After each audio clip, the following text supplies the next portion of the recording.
धारचूला के शिव मंदिर पहुंची जगदीश विश्वनाथ डोली। 7 मई से 5 जून तक बाबा विश्वनाथ जगदीश शिला डोली की 30 दिवसीय यात्रा शुरू हो चुकी है। आज रथ यात्रा धारचूला के पौराणिक शिव मंदिर में पहुंची। जगदीश शिला डोली के साथ 13 जनपदों के विभिन्न धर्म व संप्रदायों के शक्तिपीठ के लोग भी पहुंचे।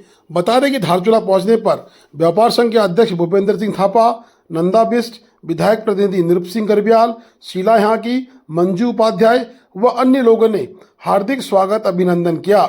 डोली विशुद्ध रूप से देव यात्रा के रूप में आई है और देवताओं का भी इस बात में कहीं न कहीं वास है। मंत्री प्रसाद नैथानी इस यात्रा के मुख्य संयोजक हैं। डोली आज शिव मंदिर में पूजा अर्चना के बाद कैलाश आश्रम तवाघाट के लिए प्रस्थान करेगी। रात्रि विश्राम तवाघाट में रहेगा।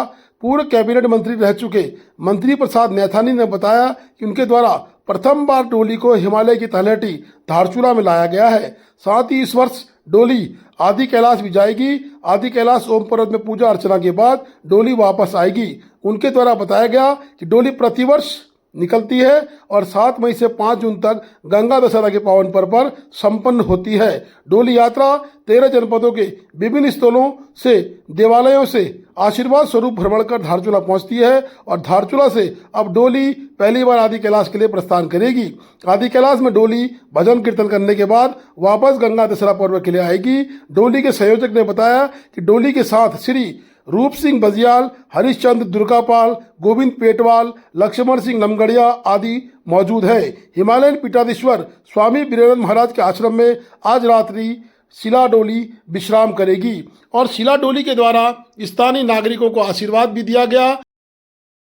स्थानीय शिव मंदिर में शिला डोली के द्वारा शिव की परिक्रमा की गई। परिक्रमा के बाद लोगों को आशीर्वाद भी दिया गया।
देखिए, विश्वनाथ जगदीश शिला डोली ये 26वीं बार यात्रा पे निकली है उत्तराखंड की और ये 8 मई को हरिद्वार से चली थी और इसका समापन पूरे उत्तराखंड का भ्रमण करने के बाद 5 जून को विशोण पर्वत टिहरी गढ़वाल 11 गांव हिंदौन में पड़ता है।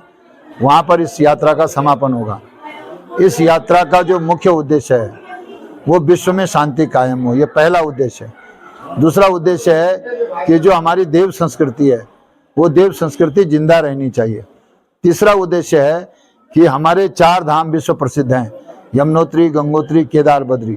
इसके अलावा उत्तराखंड के 13 जिलों में बहुत सारे ऐसी शक्तिपीठ हैं जिन शक्तिपीठों के बारे में जिनका वर्णन वेद और पुराणों में है, लेकिन सारे लोगों को उसका पता नहीं है।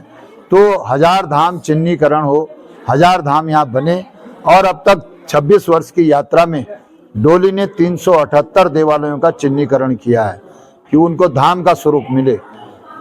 चौथा उद्देश्य हमारा ये है कि जो हमारी देववाणी संस्कृत है उसके 1000 संस्कृत के विद्यालय यहाँ खुलें, ध्यान केंद्र बने। और एक उद्देश्य हमारा ये है कि जो पलायन हो रहा है यहाँ से, उत्तराखंड से मैदानों में जा रहे हैं लोग, तो उस पलायन को रोकने का, खेती को आबाद करने का, गाँव को पुनः आबाद करने का ये संकल्प है।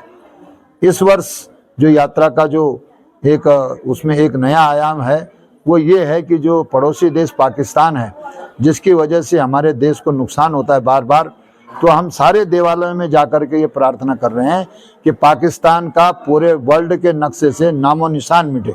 ऐसा देश इस विश्व में नहीं रहना चाहिए जो पूरे विश्व को आतंकवादियों को सप्लाई करता हो। तो ये हम संकल्प ले रहे हैं सारे देवालयों में। और इस समय हिमालय की आरती का क्योंकि सारे देवी देवताओं की आरतियां हैं, लेकिन हिमालय की आरती आज तक नहीं बनी। तो इस यात्रा के माध्यम से इस समय बाबा विश्वनाथ जगदीश शिला का यह आदेश है कि हिमालय की आरती पूरे उत्तराखंड में प्रारंभ कराई जाए। ये इस यात्रा का उद्देश्य है। अब ये तो सब जानते हैं सरकार का, मैं इस यात्रा में राजनीतिक बात नहीं करता क्योंकि ये विशुद्ध रूप से देव यात्रा है। लेकिन मैं ये जरूर ईश्वर से प्रार्थना करता हूँ और अपने देवी देवताओं से प्रार्थना करता हूँ कि यहाँ की जनता जो है वो त्रस्त है और किसी भी तरीके से लोगों को लाभ नहीं मिल पा रहा है करके जो है ये इस काम को कर रहे हैं। यहाँ पर धारचूला में इस समय यात्रा पहुंची है और मैं पुनः अपने धारचूला वासियों का बहुत आभार व्यक्त करना चाहता हूँ कि उन्होंने यहाँ पे डोली का स्वागत किया।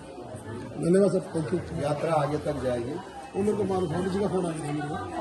Thank you. दूसरे एक बार लिखते हैं।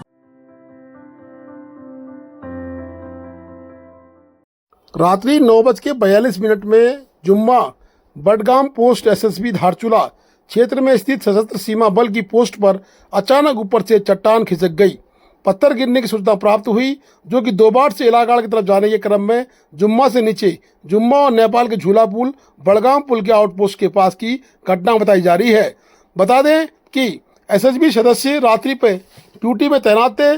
उसी के नीचे कहीं ना कहीं चौकी है, जहां पर ये स्लाइडिंग आई है उसके नीचे चौकी बनी हुई है। उस चौकी में 3 लोग थे, लेकिन गंभीर स्थिति में स्लाइड होने से उनसे कहीं ना कहीं संपर्क स्थापित नहीं हो पा रहा था। स्थिति की गंभीरता को देखते हुए एसएसबी द्वारा त्वरित प्रक्रिया स्वरूप तवाघाट और दोबाट बीओपी से अतिरिक्त बल भेज के कहीं ना कहीं रेस्क्यू किया गया। इस घटना में एसएसबी के एक जवान महाजन मोहन रविंद्र, जो कि महाराष्ट्र राज्य के निवासी है, घायल हो गए। पत्थर लगने के कारण पैर में चोट आई। अन्य 2 जवान सुरक्षित हैं। घायल जवान को शीघ्र उपचार हेतु धारचूला अस्पताल भेज दिया गया। आज प्रशासन और पुलिस की टीम ने संयुक्त प्रयास से उक्त सड़क को खोलने का प्रयास किया है। बता दें कि सड़क निर्माण कंपनी हिलवेज कंस्ट्रक्शन कंपनी के द्वारा उक्त क्षेत्र में कार्य किया जा रहा है। पूर्व में की गई हैवी ब्लास्टिंगों का नतीजा अब धीरे धीरे निकल कर आ रहा है। पुलिस व एसडीएम धारचूला मौके पर मौजूद हैं और सड़क खोलने की कार्य को देख रहे हैं और आवागमन के लिए उन्होंने होमगार्ड एसएसबी के जवान कहीं न कहीं यात्रियों की मदद कर रहे हैं और यात्रियों को आवागमन करा रहे हैं। उप जिलाधिकारी ने बताया है कि आज शाम तक सड़क खुलने की पूरी संभावना है। आदि कैलाश यात्रा के भी पहिए आज कहीं न कहीं थम गए हैं। राष्ट्रीय राजमार्ग लिपुलेख का ये सड़क मार्ग है, जो कि आए दिन कहीं न कहीं इस तरह की घटनाओं से बंद होता रहता है, परंतु प्रशासन सजग है और चौकस है। प्रशासन की पूरी टीम मौजूद है और सड़क खोलने का कार्य गतिमान है।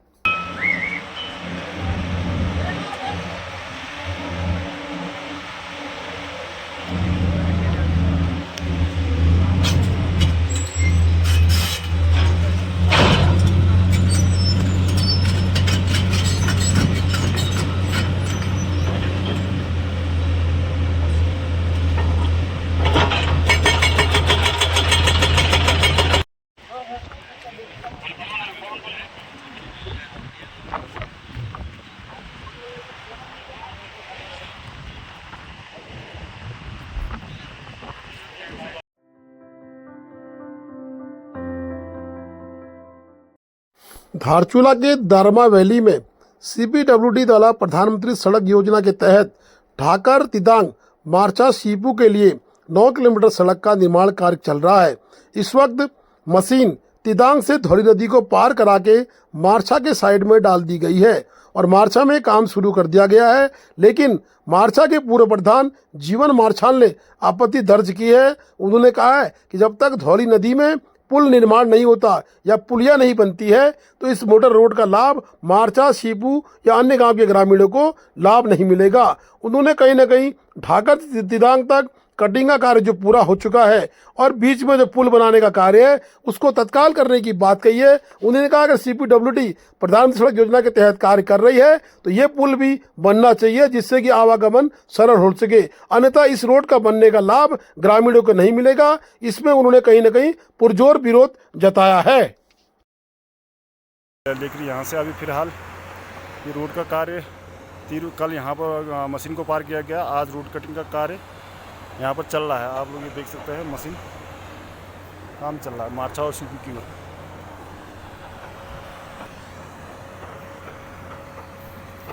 और मैं जस्ट आप लोगों को लोकेशन पे बता दूं, यहाँ से जो रोड जा रही है ऊपर को जाएगी, एक बैंड होने के बाद आपका सीधा इधर को मार्चा के और रोड कटिंग होगा। मेरा अपना सोचना है, लगता है यहाँ पर इंचार्ज साइड इंचार्ज होगा तो मैं उनसे भी कोशिश करूँगा कि जानकारी लेने की।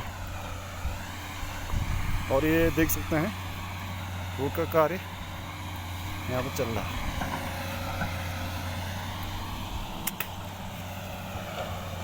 और मैं मशीन के पास जाने की कोशिश कर रहा हूँ और यहाँ पर जो भी लोग होंगे उनसे थोड़ा जानकारी ले लूँगा।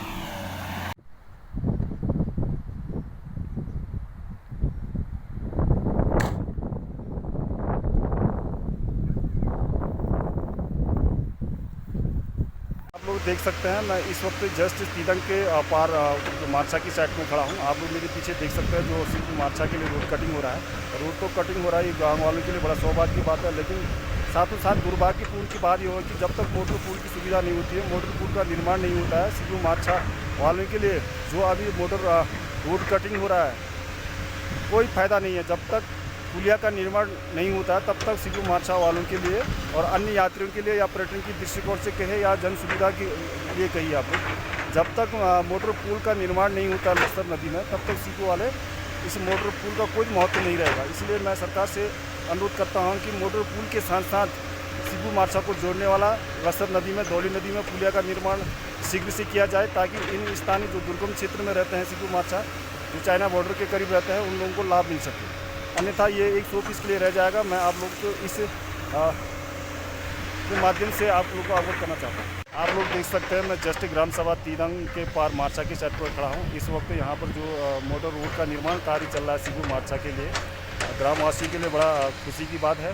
लेकिन दुर्भाग्यपूर्ण की बात यह है कि जब तक लस्तर नदी दौली नदी के ऊपर पुलिया का निर्माण कार्य शुरू नहीं होता है, लेकिन इस जो मोटर रोड का कोई महत्व नहीं रहेगा और ग्रामवासियों का इन मोटर मार्ग का लाभ नहीं मिल सकता है जब तक आपका लस्तर नदी में दौली नदी में पुलिया का निर्माण का कार्य शुरू नहीं होता है। तो यथाशीघ्र मैं सरकार से भी अनुरोध करूंगा कि मोटर रोड के साथ साथ पुलिया का निर्माण कार्य भी शुरू हो, ताकि यहाँ की गांव स्थानीय लोगों को लाभ मिले और पर्यटन को लाभ मिले, आम जनमानस को लाभ मिले, तब इस रोड का हम लोगों को लाभ मिलेगा। अन्यथा यहाँ पर लाभ मिलने की कोई संभावना नहीं है, क्योंकि यहाँ पर जो नदी है, ये जो लस्तर नदी है बहुत बड़ा नदी है। जब तक अगर पुलिया निर्माण कार्य शुरू नहीं हो पाता तब तक गांव स्थानीय लोगों को लाभ नहीं मिल सकता। मैं सरकार से अनुरोध करता हूं कि साथ ही साथ रोड कटिंग के साथ ही साथ अगर ग्रामीण लोगों को लाभ रोड से लिंक करना है तो मोटर पुलिया का निर्माण कार्य का होना अति आवश्यक है। Please do like, share and subscribe DCL News.